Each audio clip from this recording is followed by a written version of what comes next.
Humans, known as teeps, have evolved psychic abilities. They can read the minds of others and implant their own thoughts and feelings into their minds. These telepaths possess a scar on their face that distinguishes them as teeps. The Free Union, a sorry excuse of a government, is trying to keep teeps in check, lest they start a rebellion against the society and subsequently the government. The movie opens with a peaceful scene of a man and a child standing by the river, while a woman, later identified as Honor, is looking at them from the other side. The scene abruptly changes into one of chaos, as the normals have taken the streets in protest against the legalization of the Anti-Immunity Act. The law warrants the use of the telepaths as weapons against civilians. Honor is a teep, and alongside the law enforcement, is using her abilities to measure the degree of threat from the sidelines. During her reading, one of the protesters realizes that they are being read and directs the other's attention towards her,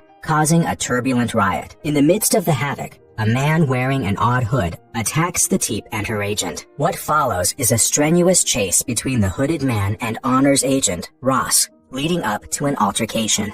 Later, as Honor, who was drafted by the government to work for them, faces intense prejudices and whispered accusations in the clearance office because of her recruitment. Meanwhile, Ross is being convinced by the head to work with her. The two of them begin working together amid growing public distrust of teeps. While interrogating the aggressor, Ross seeks Honor's help to gain more information about his secret lair and accomplices. The protester, John Rathbone, refuses to give away any information. Honor reads his mind, discovering his deepest and the most humiliating secrets. How he desperately desires to appease his brother, how he failed to do so, his disturbing sexual attraction towards his own mother. At this point, John is visibly agitated and asks her to stop, but the teep is relentless, forcing herself deeper and deeper into his memory, slowly taking control. She eventually manages to trace the location of the hidden lair and his accomplices. Through the interaction, it becomes evident that along with the mind-reading ability, teeps can also feel the emotions of the person they are subjecting their power on. The clearance proceeds to raid the lair with the help of Honor. Upon reaching the lair, Honor swiftly leads them to the accomplices, while also discovering several other hoods. While Ross interrogates them, she senses another presence. Following her intuitions, she comes across another hooded aggressor. Ross arrives at that moment, asking Honor if the perpetrator is armed. She fails to read him. In a poverty-stricken ghetto inhabited by the teeps, a member of the union, Franklin, visits Mary, a telepathic prostitute. He forces her to narrate out loud a disturbing rape fantasy he has about her. Shortly after, Mary suffers from nightmares because of the traumatic experience, leading the other teeps, including Honor, to console her. Mary accuses Honor of being a part of the clearance, blaming her for their actions. The union member, meanwhile, receives a package, a hood from the hoodmaker. The next morning, Ross comes to the ghetto to pick Honor up, much to her dismay. He tries to appease her with an offering of breakfast, but it doesn't do much good. After witnessing a prank on his car, he makes a comment about the ghettos being the origin of all troubles. Honor retaliates by saying that wouldn't be true if the teeps were allowed to live normally in the first place. Back in the clearance office, Ross informs the other detectives that the hood is made up of 86% unbleached wax linen material. He orders them to conduct a thorough investigation on the Science Division Union, as the hood maker may pose a serious threat to the teeps. This prompts someone to comment that might not be a bad thing. Who said that? To which Ross replies that they might lose their control on the city if something were to happen. Honor offers to assist in the investigation and reads several minds to access information about the unbleached linen material. In a barren part of the city, some people are sent boxes of hoods by the hoodmaker. Later, Honor and Ross share a moment. When some kids try to shame Honor, Ross strikes up a conversation with her, asking if it is noisy in her mind. She replies that it is, and she wants to leave the city someday. She also mentions how being around Ross feels different. Before she can explain why, she is again teased by some children. As Ross goes to reprimand them, Honor hears Mary in her mind, begging for help. Honor and Ross rush to the ghetto. There, they see a drunk, hooded Franklin holding a gun against Mary's head. Ross commands him to drop the gun and let her go, but he pays no attention to the clearance agent. Franklin recounts what happened earlier and says that he forced Mary to read him, but she could not, resulting in the current situation. He further threatens Ross by saying that he is the director of federal resources, so the clearance will not be able to lock him up. Ross tries to take him down, but he buys freedom in exchange for assistance in the clearance investigation, promising to provide information about the person who ordered the linen fabrics. Honor, in one of the rooms, is inspecting the hood. She experiences a strange silence upon wearing it, though she quickly removes it from her head when she hears Ross. He informs her that the request for linen came from a department created to specifically research teep prevention. The request for linen fabric came from a department. Together, they watch a video where the teeps were used as lab specimens. They learn that this research was headed by one Dr. Thaddeus Cutter. He had apparently later suffered a breakdown, causing him to resign from the Science Union Division for health-related reasons. Honor sarcastically jokes that if he had something on his mind, a teep could have helped him with it. Ross replies that although it is forbidden to read an agent, she should try it on him. Honor calls him different once again. You're different.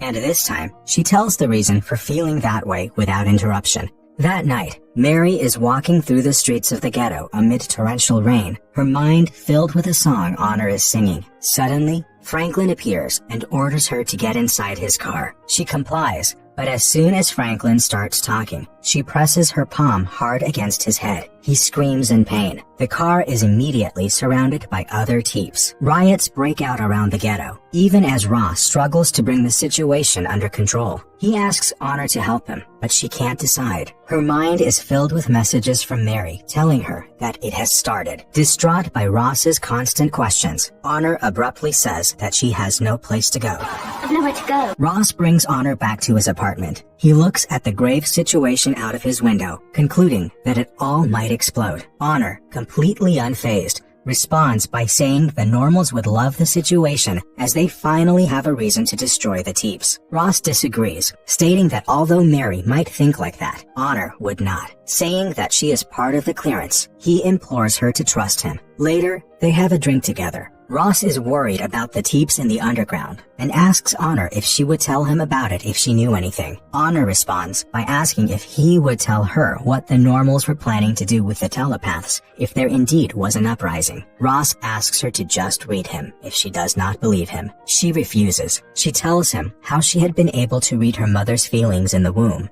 and how her parents despised her for reading people. I can read my mother's thoughts in the womb. Feeling the tension in the room, she gets up and looks at a photograph of young Ross and his father.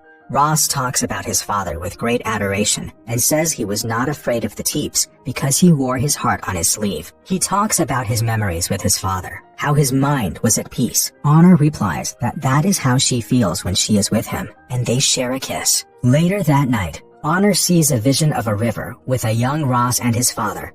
A scene filled with peace and solace, but she does not read him further. She discovers a list of book depositories that might lead them to the hoodmaker. When Ross wakes up from his sleep, Honor shows him what she has found. She tells him that as wax linen is used to bind books, they should investigate the Union Book Depository, which had closed 13 years ago. Ross goes to pay the place a visit, but stops Honor from coming along. She follows him nonetheless. Honor goes to the depository. Her mind is clogged with the messages from Mary and the other teeps, asking her to kill the hoodmaker. Both Ross and Honor reach the site separately, but Ross meets Dr. Cutter first. The scientist discloses the real reason for developing the hoods. The Union wanted a firewall for themselves to get protection from the teeps. He stresses the need of evolution for the normals to develop their own hoods to enjoy the freedom of their own thoughts and existence. Then, Cutter mentions Ross's power to create his own hood, calling him a weapon against the teeps. At that moment, Honor, who had been eavesdropping in the conversation, is discovered. Curious,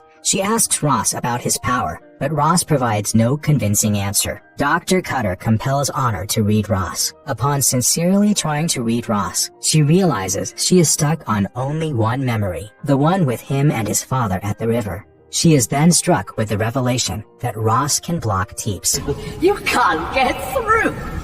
That the peace she felt with her was just not being able to read him. Feeling betrayed, she begins humming the song Mary heard in her mind. London's burning, London Ross realizes she is sending the Teeps after the doctor and attempts to help him. Cutter has other plans though. He sacrifices his life to protect Ross, directing him towards the fire escape. Ross tries to get Honor to talk to him. Instead, she runs away from him and closes the door behind herself. He begs for her to open the door, but she refuses. At the same time, the Teeps find the doctor and surround him. They again create a mental overload and kill him. Then, they set fire to the depository. With the fire around them, Ross begs Honor to open the door as he has no other way out. He repeatedly pleads her to trust him, so Honor asks him to let her read him. As she tries to read him, she is taken back to the memory of the river once again. She commands him to let her through. Ross reluctantly lowers the barrier in his mind, asking for forgiveness. Honor, in a dramatic turn of events, he had apparently been appointed to investigate the rebellion and to gain her trust for information. Betrayed, she refuses to open the door. Mary, who had been listening, leaves. Ross pleads to Honor again, saying his memories, despite being true. The episode ends in an ambiguous note, with the city burning and Ross calling out for Honor.